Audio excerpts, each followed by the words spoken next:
Itong tulay na makikita nyo ngayon ay ang tulay na mayroong napakaraming apam, amam, or foreigner.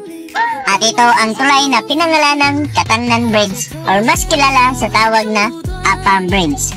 Mas kilala sa tawag na Apam Bridge ang tulay na ito dahil araw-araw itong dinarayo ng napakaraming apam or mga foreigner at ang kadalasang apam pa na mayroon dito ay single pa at naghahanap pa lang ng jowa or mapapangasawa. Kaya kung ang hanap mo ay gwapo, macho, matipuno, matangkad, or kahit anong itsura pa ang type at gusto mo maging jowa, ay nako, pumunta ka na dito sa Apam Bridge. Dahil dito ay mayroon kang napakaraming pwedeng pagpilian na mga apam or amam.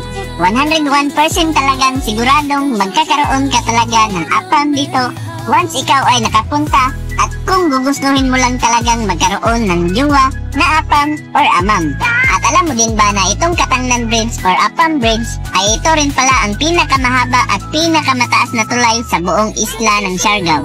Bukod sa mayroon na itong napakagandang tanawin ng karagatan, mas maganda pa rin ang tanawin dito dahil sa mga nagsisiksihan mga apam at amam. Kaya kung gusto mo talagang magkajowa ng apam ay puntahan mo na ang Katangnan Bridge sa General Luna sa isla ng Siargao, Surigao del Norte.